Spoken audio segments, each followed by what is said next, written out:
अध्यक्ष महोदय, मैं आपको हृदय से धन्यवाद देना चाहता हूं।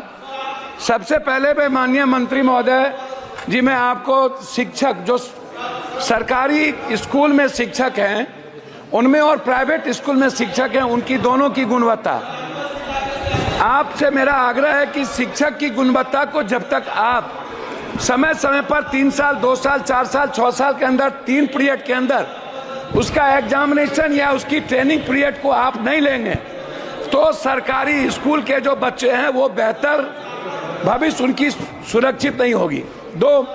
तीसरी चीज, जितना सरकारी स्कूल में और कॉलेजेस में बच्चे हैं 400, 800, 600, 700, क्लास इतने कम है। 8 क्लास है, 9 रूम है, 8 रूम है, 7 रूम है। और स्थिति यह है स्कूल और कॉलेज में कि 20% बच्ची के लिए मात्र शौचालय बना हुआ है।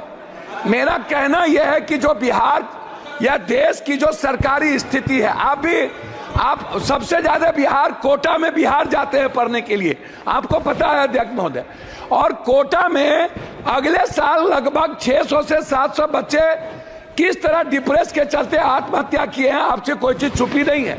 और आप वहां गार्जियन बन के, हमने कई बार सारे संस्थाओं के चेयरमैन से मैंने बातचीत की है, डिप्रेस में चले जाते हैं।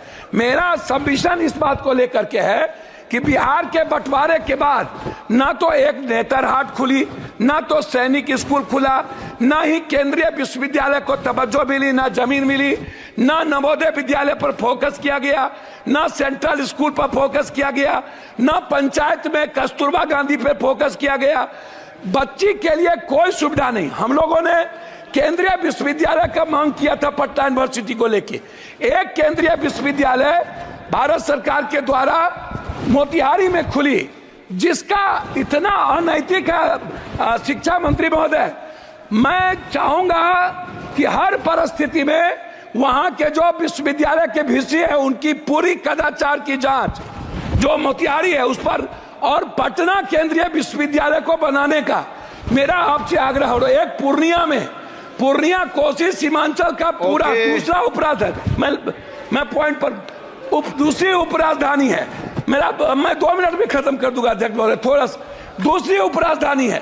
क्या आप केंद्रीय विश्वविद्यालय बनाने के लिए पूर्णिया कॉलेज को आप देखे हैं? दूसरा चीज है डीएलएड और बीएड। लगभग सरकारी कॉलेज में डीएलएड और बीएड को आपको खोलना चाहिए, क्योंकि शिक्षक को बढ़ाने की जरूरत है। उसमें हम कस्बा में और जगह चाहते हैं। इंटर कॉलेज को हम चाहते हैं रुपौली, और साथ साथ हम चाहते हैं कोढ़ा। इंटर कॉलेज हमारे क्षेत्र में सबसे ज्यादा कम है, उसमें हम आगे आपसे आग्रह करेंगे। आंगनबाड़ी पर आपसे आग्रह यह है कि आंगनबाड़ी के बारे में एक सोच बन गई है कि यहाँ अत्यंत पिछड़ा दलित आदिवासी खिचड़ी खाएंगे, आगे वो चले जाएंगे। आंगनबाड़ी की सेविका की ना तो उसका क्वालिटी है, ना कोई क्वांटिटी है, ना उनकी तनख्वाह बढ़ती है, और ना ही बच्चों को आने का कोई सुविधा है। मेरा आग्रह इतना है आपसे कि जो बच्चे जाएं, जो कॉलेज के बच्चे हैं, लगभग कोचिंग के लिए बाहर जाते हैं, क्लास से बच्चे चले जाते हैं। स्कूल के बच्चे खिचड़ी खाने के बाद 80% चले जाते हैं, वो नहीं पढ़ते हैं। कॉलेज के बच्चे नहीं पढ़ते हैं, वो कोचिंग में चले जाते हैं। ये जैसे डीपीएस है, डीपीएस पर हाई कोर्ट ने कहा है, मैं लास्ट कर रहा हूं, हाई कोर्ट का आदेश है डीपीएस पैसा बहुत ज्यादा लेता है, उसको रोक लगाया जाए, नहीं लिया जाए। डीपीएस के जो संस्थापक हैं वो लगातार गलत कर रहे हैं। जैसे अंत में अध्यक्ष महोदय एक सेकंड में 2 मिनट में बात खत्म करिए तो अध्यक्ष महोदय 1 सेकंड में, अध्यक्ष महोदय 1 सेकंड। यूपीएससी, बीपीएससी या एसएससी का जो एग्जाम होता है, एग्जाम के बाद उसके जो रिजल्ट है वो 3 महीना 4 महीना बाद क्यों? इससे बच्चे के भीतर डर है कि हमारी हेराफेरी होती है।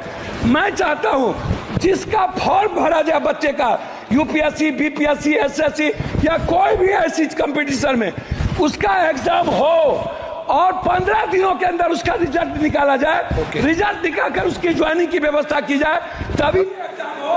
अन्यथा